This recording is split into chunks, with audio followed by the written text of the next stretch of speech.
Olá, tudo bem?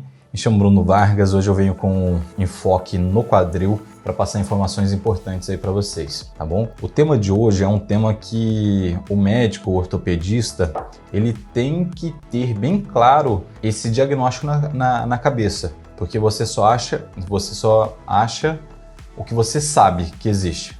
Então, se você tiver isso em mente, você não deixa passar despercebido. Se não tiver isso no teu arsenal de diagnóstico, passa desapercebido e quando o diagnóstico vier, é tarde demais, tá bom? Falo para vocês hoje, então, da osteonecrose da cabeça femoral. Aqui está a cabeça do fêmur, aqui está a pelve, depois o André também vai ilustrar bem, tá? Faz esse encaixe aqui para ter a mobilidade, para ter toda a mobilidade.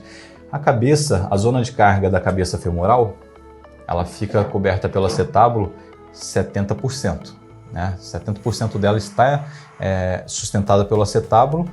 A dinâmica de movimento se dá por pressão, por questão biomecânica, estrutural óssea, e se dá também pela estabilidade dinâmica, que aqui ao redor vem músculo, cápsula, então isso tudo e labrum, isso gera um selo de vedação, também vai ficar claro, junto com esse selo de vedação gera uma pressão negativa na articulação, o que agrega uma estabilidade dinâmica, tá bom?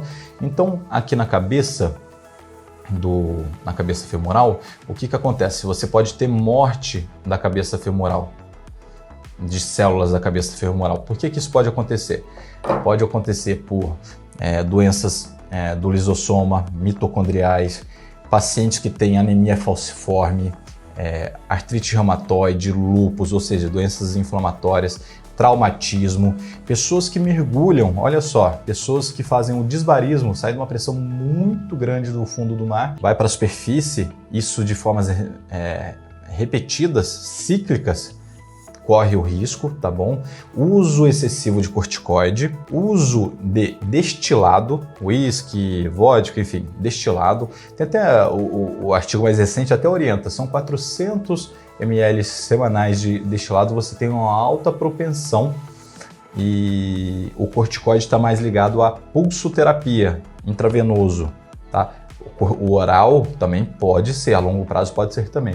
Mas, dito isso, fica mais para quem faz pulsoterapia, o que é o caso, por exemplo, da artrite reumatoide ou do lúpus. Algumas doenças inflamatórias você precisa dar um downgrade diminuir a carga inflamatória, a tempestade inflamatória, você faz isso com corticoide. Não estou sendo nenhum visionário, mas eu creio que com bastante uso no Covid, referente ao corticoide, o corticoide foi amplamente utilizado, creio que surtirão muitos efeitos da osteonecrose. Então esse tema é muito relevante, muito atual e a incidência por conta desse vírus e do tratamento contra o vírus do Covid-19 vai aumentar a prevalência. Então vamos lá, falei as causas. Como que você vai suspeitar? Quando o paciente chega e fala que está com dor no quadril é essa articulação aqui, irradiando para a região inguinal, para a virilha. Pode ter história de trauma ou não história de trauma. Diante disso, você vai contemplar com uma radiografia, de preferência uma radiografia seriada, acompanhando de perto. Na dúvida da radiografia, a radiografia não ficando clara, vai apelar para uma ressonância, é o padrão ouro para ver essa lesão. Padrão ouro a nível radiológico. Uma artroscopia vê muito bem também, de ver diretamente essa osteonecrose, mas eu falo de padrão diagnóstico, só para fatiar e ficar bem claro, é a ressonância, que aí ele vê na ressonância um sinal do crescente, ao invés da cabeça estar totalmente esférica e da mesma cor, essa parte da cabeça ela dá uma afundada. Também vai ficar muito bem ilustrado o sinal do crescente. Para você direcionar, chegou no consultório, você fez o inventário do estilo de vida do paciente, você fez a radiologia, fez o exame clínico, aí você vai ter que nortear para o tratamento. O que te ajuda para nortear o tratamento?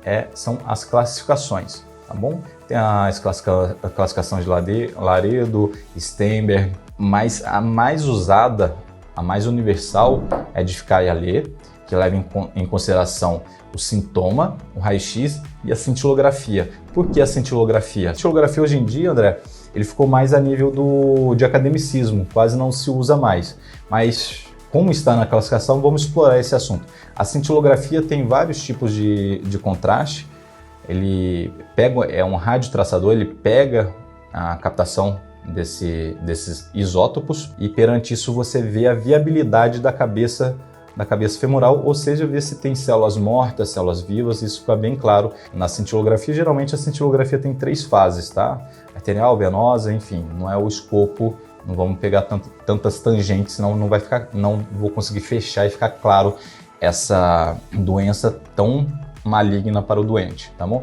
Então você fez a classificação de Ficar-Yalê, ela vai até 4. Na 1 está sintomática, na 2 ela já está sintomática, já tem alguma alteração radiográfica, e na 2B aparece sinal do crescente.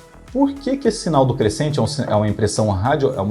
uma marca radiológica tão importante? Porque a partir dali você vai decidir o tipo de tratamento, que eu vou entrar ainda no tratamento, tem vários tipos de tratamento. Outra forma também de ver é a porcentagem de acometimento da cabeça femoral. Esse acometimento da cabeça femoral, se estiver acima de 30% de células mortas, corresponderem a mais de 30%, poxa, também faz necessário uma cirurgia mais agressiva.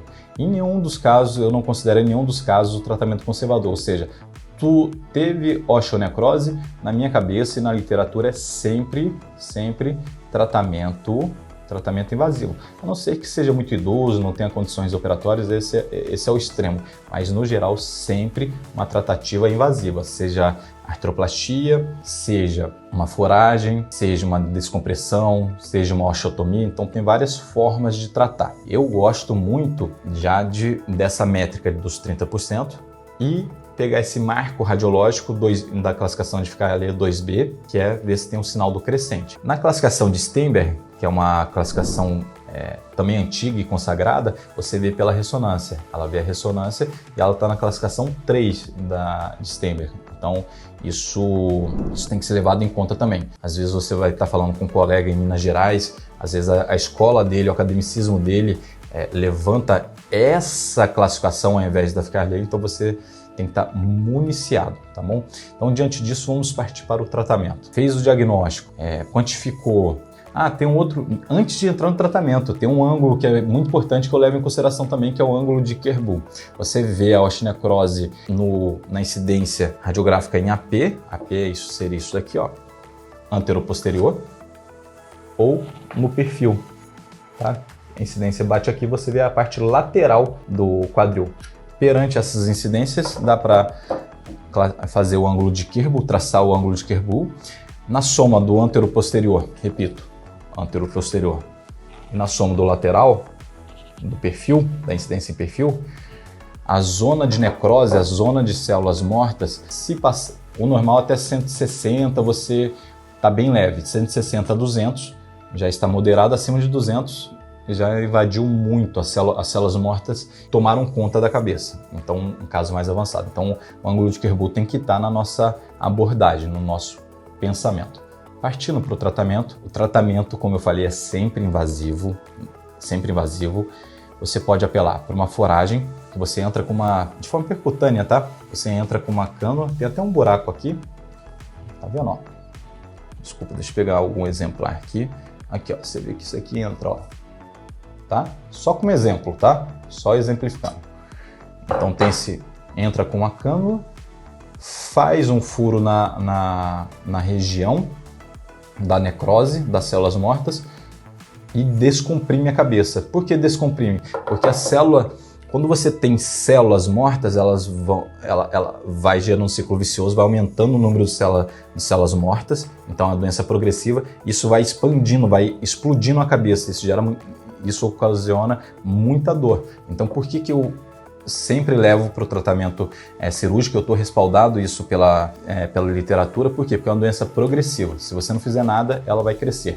Então, minha opção é casos leves, até 30 graus, o ângulo de Kerbu até 160 ficar ali antes do 2B, eu faço a foragem. Entro aqui com uma trefina e faço uma descompressão. O nome desse procedimento é foragem. Tem gente que faz uma osteotomia, corta aqui o colo e tira a zona de necrose da área de carga, osteotomia de Sujioka. Na minha opinião não dá muito certo, foi um japonês que inventou isso, acho que dá certo só lá no Japão, porque aqui é em desuso, tá bom? Sujioka é importante, fez uma apuração da vascularização da cabeça, deixou um legado importantíssimo, mas a osteotomia dele deixa para lá, não valido na minha prática clínica. E você tem as artroplastias. Você pode partir, dependendo da idade, se o paciente tiver cartilagem, tudo, você pode partir por uma prótese de resurface, que é uma prótese considerada uma prótese total, uma hemiartroplastia. Eu não gosto,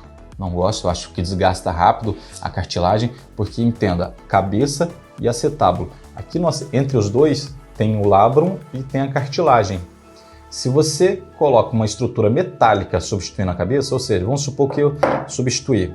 Se você coloca uma estrutura metálica, deixa eu pegar até uma menorzinha aqui, André, metálica, substituindo, entrando no acetábulo, é metal contra osso. Então, metal, osso. Vai desgastar rapidamente o labrum, a estrutura óssea, então você vai ter que partir depois, futuramente, para uma outra abordagem. Então eu gosto muito do termo one shot, uma via só, uma chance só, para não ter que reabordar. Tem uma frase, uma filosofia que eu gosto, que eu extrapolo muito para os meus conceitos clínicos. Eu prefiro falo vermelho, para não depois escutar amarelo. Ou seja, prefiro ir para o one shot, decidir já liquidar a fatura, do que da prorrogação, da chance, dar um oportunismo de recidiva e você ter que abordar o paciente. Levando-se em conta que a reabordagem do paciente é ruim. Por quê? Porque você já vai ter mexido, para você chegar nesse ponto, você vai ter mexido em tendão, em cápsula, em osso. Então você faz uma variação anatômica que te prejudica depois e dificulta na hora de realizar a outra cirurgia, uma cirurgia de revisão, uma cirurgia de retrabalho. Outra filosofia, outro conceito. O retrabalho é o pior tipo de serviço que existe. A maior perda de tempo do mundo é o retrabalho. Então, vamos fazer bem feito para não ter essa recidiva. Resumindo o tratamento, até 30%, até um ângulo de Kerbu. Kerbu é com K, é um nome alemão. Se ele tiver até 160, até 30 graus de acometimento. Se você tiver um ficar ali até 2A, poxa, vamos lá para a foragem, uma coisa mais conservadora. Acima disso, eu já parto para artroplastia. Minha preferência é artroplastia total, tá bom? Tá? Então, diante disso, geralmente ocorre em pacientes jovens, consequentemente, eu parto para um par tribológico que eu gosto, tá? Que é o polietileno cross-linked. Polietileno, ele é jateado e irradiado, ele faz crosslink, ele faz uma ligação muito densa. Então isso aqui tem uma durabilidade muito interessante, ele está vindo embebido de vitamina E, consequentemente essa vitamina E dá um pouco mais de longevidade, torna esse componente menos bioreativo, dá uma longevidade maior. Então está numa modernidade muito boa. Outra coisa que eu gosto do par tribológico é uma cúpula, tá? Uma cúpula de titânio com plasma fit. André, veja só que isso aqui é poroso, tá? Olha só, vai ficar perfeito aqui. Então falei aqui, depois eu linko tudo junto tudo. Vamos começar pela cúpula. A cúpula é porosa, ela é porosa, em alguns casos ainda tem chanfraduras aqui. Para o quê? Para encaixar muito bem no acetábulo e o osso crescer dentro dessas porosidades e nunca mais sair, ficar bem aderido. Veja só que nessa cúpula aqui metálica, nessa cúpula metálica ainda tem 2 buracos que são espaços para você parafusar, tá bom? E fica assim no quadril, ó. Tá vendo? A cúpula tá aqui e os parafusos aqui. Essa foi uma cirurgia que eu fiz essa semana, muito bem feita, tá bom? Muito bem realizado, o paciente já tá em pé. E é isso, vamos voltar aqui para o raciocínio. Esse par tribológico então começa com a liga metálica, jateada de plasma fit. Cada poro desse, André, tem que ter de 100 a 400 micrômetros. tá? Acima disso, abaixo disso ou acima disso cresce tecido fibroso e abaixo disso não tem osteointegração, que é o crescimento do osso sobre essa superfície porosa. Vamos lá, depois da cúpula vem um insert. O insert vem aqui dentro, que aqui não está compatível. Deixa eu ver se tem algum exemplar. Aqui eu tenho um bom exemplar. Então, ó, a cúpula, encaixei, depois vem o insert, que é de polietileno. Isso aqui está um pouquinho mais velhinho, mas para exemplificação fica bem legal, bem interessante. Tá dando para ver aí. E eu gosto da cabeça de cerâmica. Cerâmica eu gosto da Biolox, tá? Que ela é patenteada, ela tem essa cor rosa mesmo. Biolox, ela tem uma alta dureza, alta molhabilidade, a maior duração que tem, bioinerte, ou seja, não reage com os tecidos vizinhos. E além disso, ele tem uma durabilidade mais ou menos de 33 anos, que mudou agora nos novos consensos. Aí você encaixa aqui, tá montado a tua escolha de artroplastia e a minha escolha. Ah, falta ainda falar que eu prefiro também, que eu gosto muito também, dessa parte, essa parte aqui vai no fêmur, tá? Ela fica aqui, ela faz as vezes do fêmur, vai aqui dentro. E eu gosto que ela seja porosa também, toda embebida de plasma fit, que ajuda na osteointegração. Você vê aqui por baixo, ó, só como exemplo, André, não vai por aqui não. Aí você vê que aqui, ó, o fêmur, ele é oco. Tanto nessa maquete como na verdade mesmo ele é oco. Então fica esse buraco, você encaixa uma haste de liga metálica com uma porosidade para dar osteointegração. Perfeito? Então é isso. Osteonecrose tem que ter um alto grau de suspeição, tem que saber as causas, não adianta você tratar também e deixar o estilo de vida, o estilo genético ou a biomecânica correndo solta e o outro lado pode ter também. Ah, fico alerta, sempre pesquisar no outro lado. Tem um alto índice de bilateralidade, ter nos dois lados, osteonecrose nos dois lados do quadril, tá bom? Acho que ficou um vídeo um pouco mais extenso, mas é um tema que eu gosto muito e um tema que eu chamo a atenção porque está vindo aí, né? O aumento do uso de corticoide, então isso vai pipocar na clínica ortopédica, em todas as clínicas, tá? Mas principalmente na clínica ortopédica. Um grande abraço, fiquem com Deus.